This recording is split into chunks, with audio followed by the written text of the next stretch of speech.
What a wasted time. Should have been here on the outside, read the signs. Used to call you mine. Gave it my best, but I don't need one more try.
Ayan guys, kakagaling lang namin sa sa property management. Hindi pa nila ni-release yung susi kasi hindi ko pa pala na-set up yung bakit na yung camera.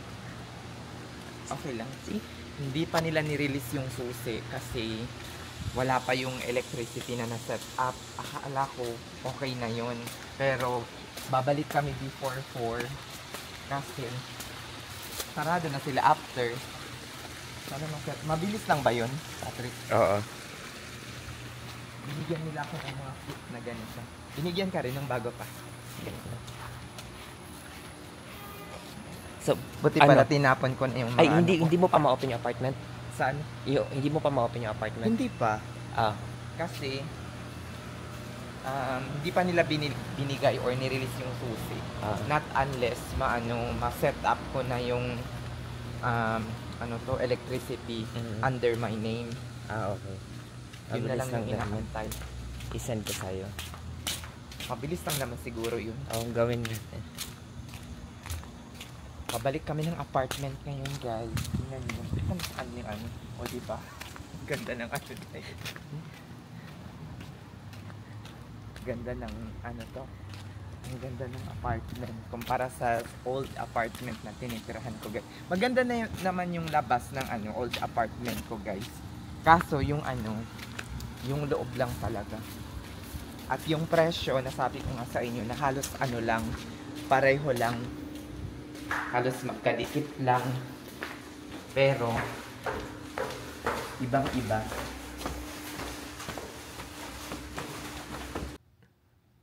Ang lapit naman, makikita nila yung mga pores ko. Dapat sinuksan mo yung ilaw para may para hindi masyadong But anyway, guys, nagsiset up kami ngayon or nagsiset up ako ngayon ng electricity ko. Dapat naayos ko na to nung diba? Bago pa ako pumunta dito. Pero paano ko naman i-set up or magkakaroon ng time? Nung 31 pa ako nag last working day. At hindi ko nga parang in-expect na parang alam mo nung last day ko ng 31 sa apartment. Ang sakit pa ng ulo ko noon. Tapos nagtatapon ako ng mga gamit, naglilinis ako ng tapos at 12 or 1 o'clock may pumasok pa ako. Huy, grabe yung last yung kahapon na August 1, nagstay na ako noon sa sa Holiday Inn. Kasi hindi na ako pwedeng magstay ng additional 1 day pa sa sa apartment ko kasi yung move-in date ko July 31. Tapos tumawag pa ako sa ospital ng na malilate ako ng at least an hour. Yan guys, nakuha na namin kanina na pa ako kasi nag-aantay ako ng susi na ibigay niya.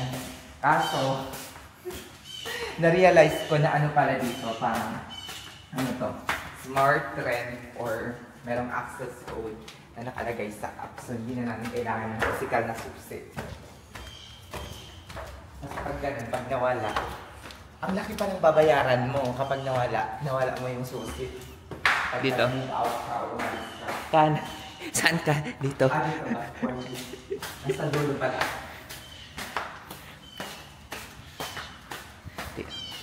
Ito yung ano na, my residence. Ano to? Ayan. Hindi pwedeng i-bluetooth. Si 06. Huwag mo ano sa kanina. Baka bigla nilang puntahan yung apartment ko, no? Dati na ano. Check? Ano? Baka hindi ko rin gamitin to. Sa buong 2 years and 3 months ko doon sa old apartment ko. I think minsan lang ata ako gumamit ng dishwasher. Good morning sa inyong lahat. Isang nakakalokang morning, hindi malapit ng mag-good afternoon. Kasi 11:30 na ngayon. And natutulog ako sa ano ko pa, sa kaibigan ko. Pero okay na yung apartment ko. Nandun na halos lahat ng mga gamit ko. Siguro mga 95%. Nasaan yung 1%? Mga 95% nasa nasa apartment ko na. Kaso wala pa akong mattress. Wala pa akong mahihigaan. So in short, doon muna ako nakikitulog sa kanya. Ayan. Medyo busy pa ako ngayon. Sa next video natin, hopefully ma-tour ko kayo dito sa buong apartment complex. Mga syala. And then after that, tour ko din kayo sa mga amenities dito. And then sa buong apartment ko. Pero for now, ano muna tayo? Bili muna natin yung mga gamit natin or necessities na kailangan talaga natin. Nasaan na ba yung car ko? Siyala. Doon pala sa dulo. Kagandahan ng ko, ang kagandahan ng aking apartment is malapit siya sa main gate na labasan. And at the same time, malapit din siya sa yung car park ko or yung parang dito kasi tingnan nyo guys. So, ang daming mga reserve parking. Parating puno ang parking area dito. So, kailangan mo talaga ng reserve. Ang kinuha ko is yung lang, uncovered. Okay na yun sa akin for now. Sayang din yung $20 or $25 ata na difference. Dara na guys! Ayan, dito ako nakapark guys. Andun lang yung pinaka main gate. Tapos nandun sa gilid yung aking apartment. Dara na!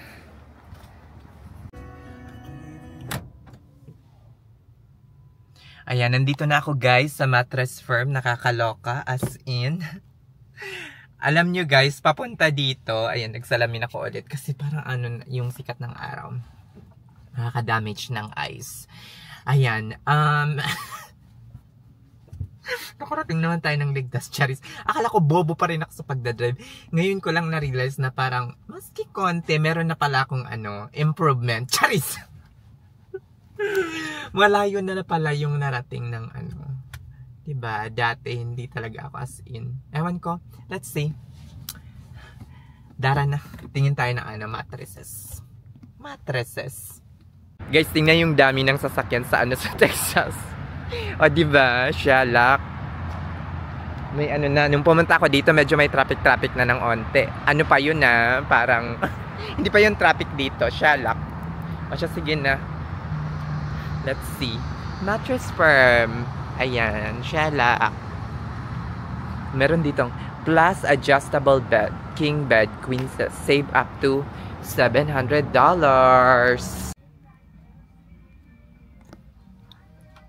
Ayan guys. Nandito ako ngayon. Higa-iga lang. Shala. Parang ang mamahal ng dito. Alam nyo ba? Ino-offeran ako ng mataas. Yung mga mamahalin na bed.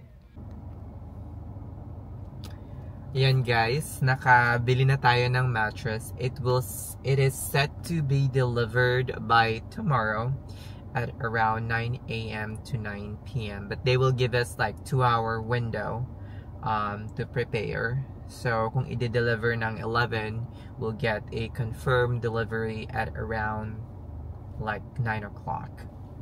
So hopefully maybe tomorrow. So hopefully meron na tayong bed tomorrow.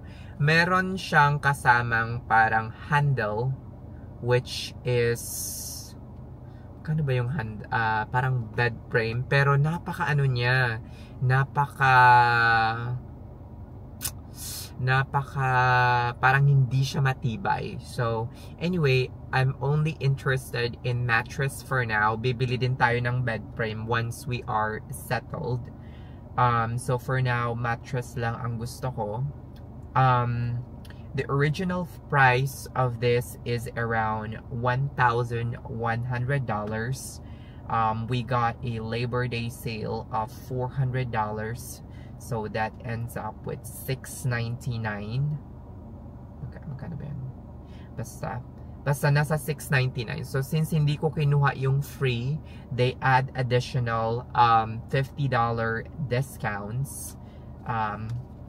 So I got like $650 or $649.99 plus $53.62 sales tax, which I end up paying $703.61. They have a like a payment plan that is good for 12 months, good for 72 months or 24 months, but I did not avail of that because though it's 0 interest, but you still have to pay like transaction fee, all of those add ups.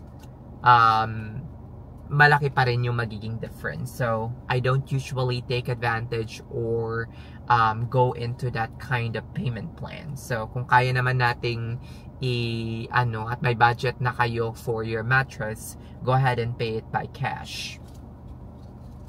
So let's go na. Punta kaya ako ng Ross. Baka may mabili ako dyan or what. Let's see. Let me go ahead and go to Ross, and then after that, parang may malapit na Walmart dito. Ayun yung Walmart. Let's see. Dara na, Shalak! Yan. Daan muna tayo dito sa Ross, guys. Baka meron tayong mabili. Yan. Yan, guys, yung mga binili ko ngayon. Shalak. Yung mga old na pan ko ay tinapon ko na before ako umalis ng Ohio. Kasi lumang-luma na eh. Sobra. Nagamit ko rin naman siya for siguro mga 2.5 years. So pwede na yun. Tinapon ko na, guys. Ito, merong mga brief dito. May mga brief pa naman ako. Shell. Ayan yung mga napamili natin, guys. Inabot din ako ng ata ng mga $70 dyan. Shalak. Ayan. Hindi talaga easy yung maglipat. Especially if you are transferring from another state. Hindi mabuksan. Siya. Sabi ko, bakit di mabuksan? Kotse ko ba to? Shalak. Hindi siya easy, but it is doable. And kesa naman sa magtiis ka sa trabaho at lugar na hindi mo gusto. Sa mga nagtatanong kung mainit dito sa Texas, yes, mainit. Pero siguro yung katawan, yung skin ko ay nasanay na sa init. Mas mainit pa dito yung Maka or yung pinanggalingan kong area sa Saudi Arabia before ako nag-transfer dito sa mas mainit, parang ang Pilipinas lang nga eh, kaya maganda talaga dito. In my own opinion, mas maganda yung Texas. Shalak! Pang second day pa lang maganda na agad. Shalak. Ayan, gora na tayo sa Walmart, and then after that uwi tayo para makakain and makapagpahinga naman. Ayan, guys, Shalak. Kanina pa ako daldal ng daldal. Yun pala, hindi nakastart yung camera. Shalak talaga. Ayan. Bumili pala ako ng ganito, guys, sa Ross. Nasa $3 or $4 lang siya. Tingnan nyo naman, yung old na ko, guys. So, as in, parang yupi na yung niya. Yung parang, tingnan nyo, oh. Ayan. Hindi na siya maganda. Kalagitnaan ng pagdadrive ko is nawawala yung parang map dito. So, much better na palitan na kasi hindi pa natin kabisado yung lugar dito. Okay lang sa Ohio kasi maski mawala yung map is kabisado ko na lahat ng lugar. Bago tayo dito as a precaution na rin, 'di ba? Shalak. O siya, sige na, guys. Magda-drive muna papuntang Walmart. Anong oras na? It's already 1:33. How I wish umalis ako ng mas maaga, which is around siguro mga 8:30 para natapos ako before 12. O diba? Para hindi tayo inabutan ng init. Kalagitnaan ng init dito sa Houston, Texas. O siya, sige na guys, magdadrive muna papuntang Walmart. Napakalapit lang, halos likod lang niya. Kabilang kalye lang, in short. Mga beshi, isa rin to sa nagiging ano ko dito. Pangalawang araw ko parang nagdadrive dito. Kapag parang nasa mga 1 o'clock hanggang mga 3 o'clock. Feeling ko mahirap makakuha ng parking spot dito guys. Punong-puno yung mga parking, shalak. Sa amin, doon sa Dayton, Ohio, napupuno lang yung parking kapag may mga holiday, Labor Day, 4th of July. Dito everyday, shalak. Mapapasabi ka talaga ng shalak. O siya, sige na, dara na. Bago pa dumami yung tao, no? Dumami pa yung Buti nakakuha tayo. Pero ang layo na nito sa sa pinaka main door. Anyway, maglakad na lang tayo. Grabe dito guys sa pinagpapawisan na yung ko. Pinagpapawisan na yung in between my thighs. Shalak, pati puwet ko pinagpapawisan na dahil. Hindi naman to nangyayari nung nasa ako. Nasa Dayton pa ako. Shalak. Dara na, Walmart. Ayan.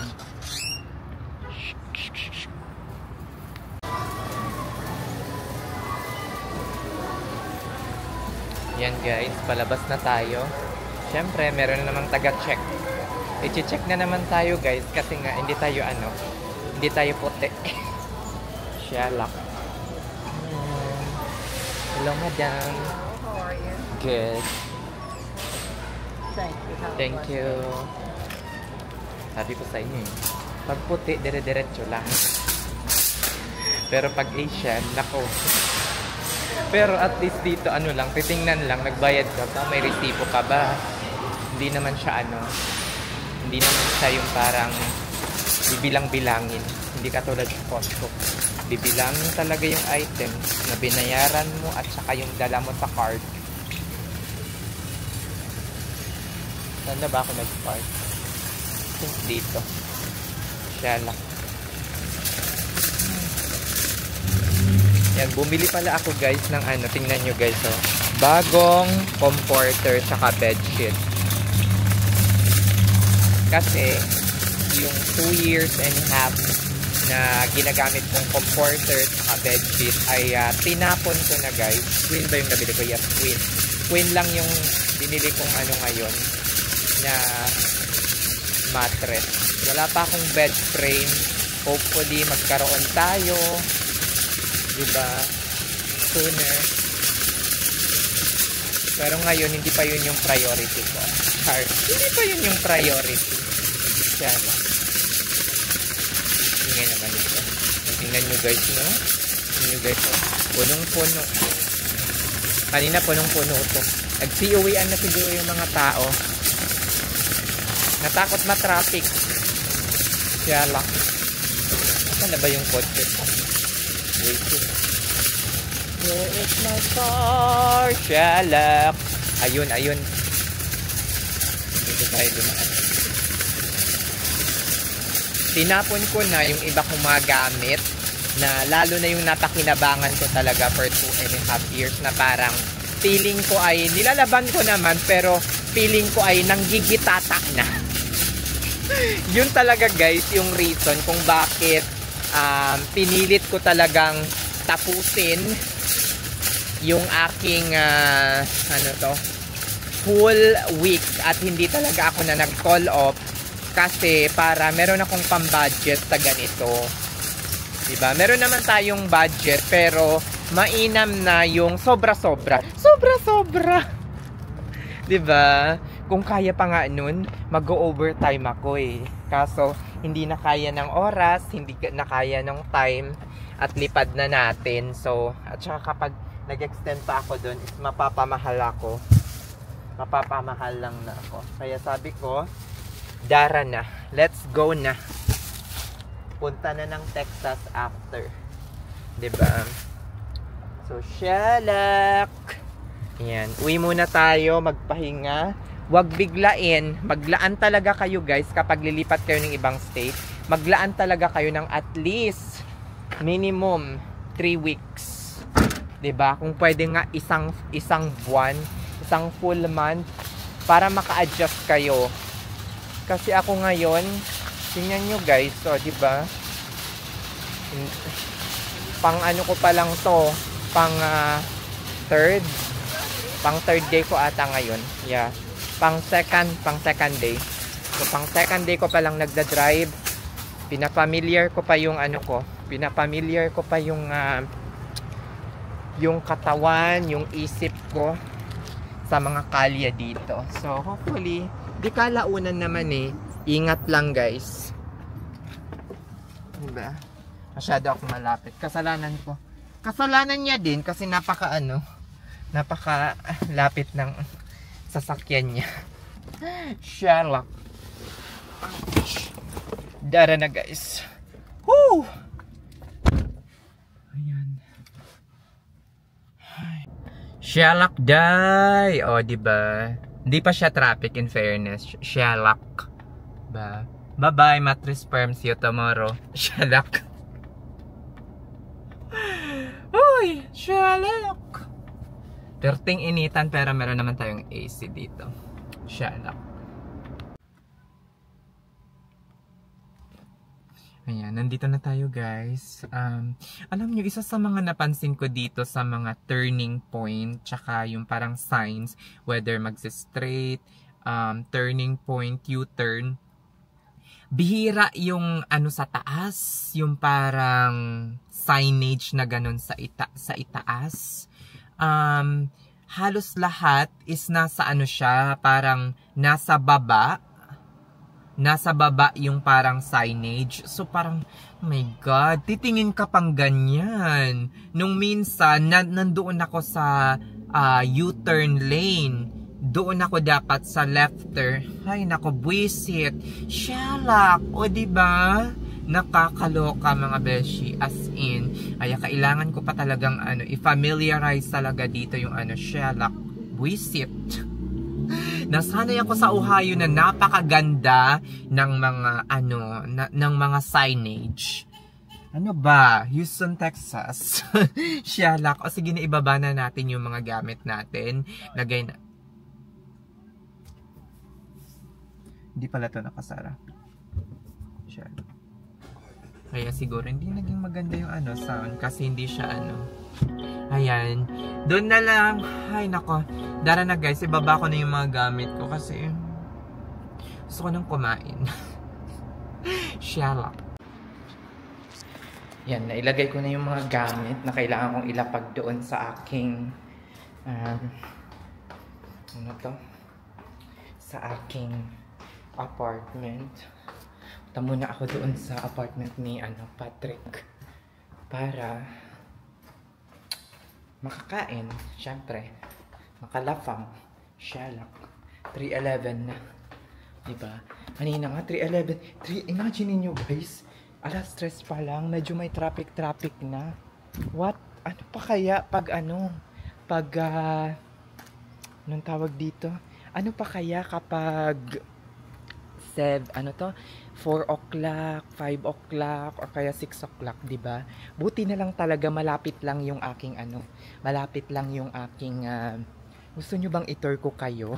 Charis, itutour ko kayo soon kapag nakasettle na ako sa room ko para sabayin na natin yung amenity tour sa buong apartment na to at saka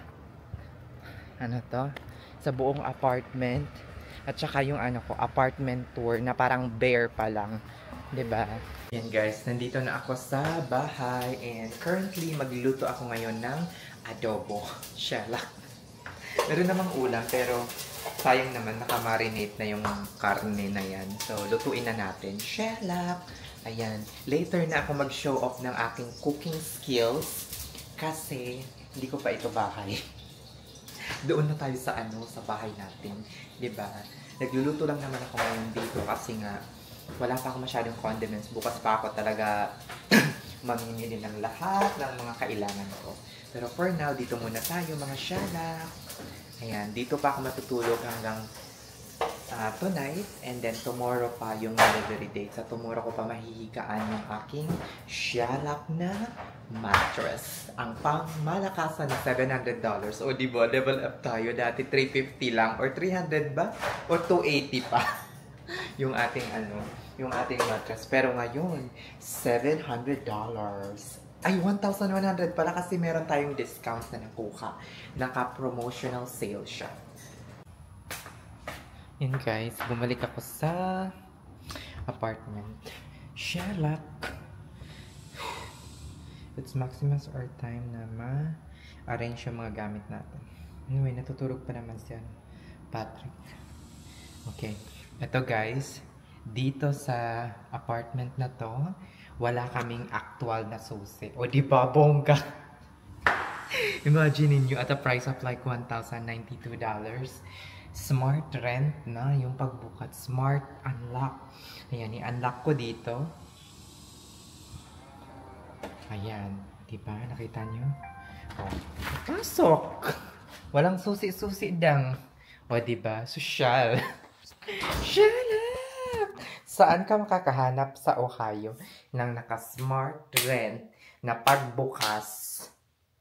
Pero, shalak sa hindi naman sa mura, but, you know, sulit siguro. Ang pinaka-word siguro ay sulit. Diba? So, ayan, mag-a-arrange lang ako dito ng paunti-unti. Huwag nating biglain yung sarili natin sa pag-a-arrange ng bahay, guys. Hindi porket kaya nating gawin yung isang bagay ng 1, 2, or 3 araw, gagawin na natin yun, diba? Kung pwede nating i-spread into like chunks yung days natin para hindi naman mabigla yung ating katawan, di ba? Pagod na nga tayo sa biyahe, emotionally and spiritually, lahat physically tired tayo. Kasi nga, hindi lang naman sa physical yung pagta-transfer ng state from one state to another state, it is emotionally tiring, physically tiring, lahat. Nakakapagod na. 'Di ba? Pero at least sulit, 'di ba? So sige na, mag-a-arrange muna ako dito. Shalak. Ayan guys, magpahinga muna tayo. At medyo napagod ako sa sa kakalagay ng shower curtain, nakakashalak pag-asa nga. Lagay ko na yung ating welcome na parang parang yung nilalagay sa door para hindi madala dito yung dumi or virus. So, ayan. Poo. Winnie the Pooh. Magkano ko ba ito nabili? Nabili ito ko, alisin na nga natin. Nabili ito ko sa Ross ng $9. So, diba? Matibay-tibay na siya. $9. So, diba? Paka 100 pesos lang ko sa Divisoria, ha? Shut up. $2. Ayan. Lagay natin dito sa ating ayan. Bago. Ba yan? Biglang nagsasara. Lagay natin dito, guys. Ayan. Na meron tayo. Shalak. Diba?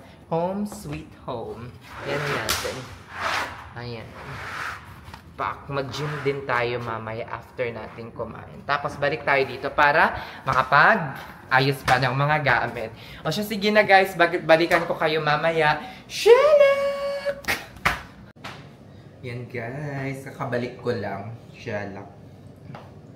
Dito sa bukas pa yung delivery, 'di ba? Sabi ko sa inyo ng mattress ko. So dito muna ako natutulog. Last night. Ilang nights na ba ako dito? Saturday, Sunday. Sunday ba ngayon? I know. Friday, Saturday, Sunday. So 3 nights ako dito.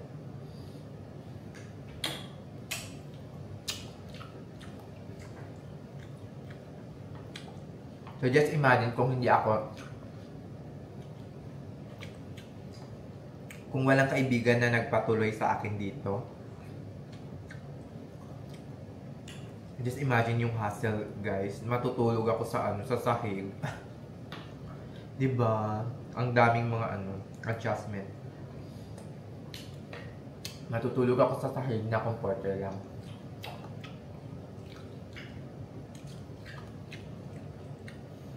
Kasi naman, yung mga yung mga mattresses, guys, hindi ko siya mapadeliver dito ng mas maaga sa mismong apartment ko. Ito pala yung niluto ko kanina. Adobo, pero nagmukhang curry. Maanghang din. Siyala. Ito yung nabili ko sa Walmart kanina. Na parang, ano to, lumpia or veggie spring rolls. Sarap siyang isaw-saw sa sauce. Siyala. Matching coffee. Kape tayo, guys. Hindi ko siya mapadeliver dito kasi yung pagkakuha ko ng apartment, sinakto ko talaga na yung pagdating ko sa Texas. Kasi na-expect ko na parang tutulungan naman ako ng friend ko. Tsaka siguro naman sabi ko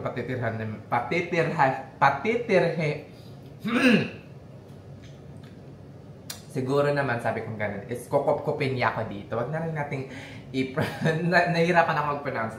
Kokop-kopin niya ako dito for a few nights. And then, so, sabi ko, why not? Sulitin ko na lang. Kasi, usually guys, kapag lilipat kayo ng ibang state, mas maganda kung at least inyo na yung apartment ng mga 2 weeks before pa kayo actually yung actual na makalipat sa isang state or isang apartment. Para yung first 2 weeks na yun, guys, pwede na kayo makapagpa-deliver ng mga items, ng mga furniture, ng mga nasa front door nyo na para pagdating ninyo is ipapasok na lang sa front door ninyo yung mga furniture. Mga ganun ba? So, yung mga kailangan ninyo is dumating na prior pa kayo mismo dumating sa apartment na yun. Pero ang ako, para masulit talaga yung bayad ko, guys, as inano ko talaga yung parang a week. You know what, guys? Lumipat ako dito August 1st ng buwan na to. Pero, January 24, January 25, or January 22, January. Bakit ba January na? July 23, July 24. Wala pa akong apartment, guys. Nakuha ko to parang on the spot. Nagkaroon ako ng approval sa apartment na to. Siguro mga 4 or 5 days before ako lumipat dito. Nakakaloka, di ba?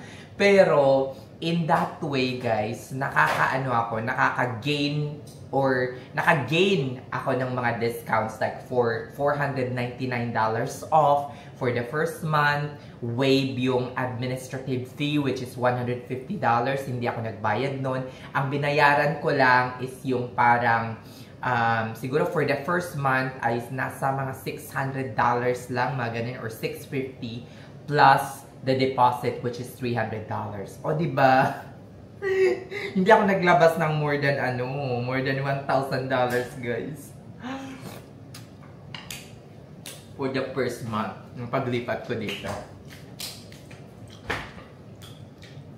Next week pa tayo magbabayad, or next month pa tayo magbabayad ng more than $1,000 na rin.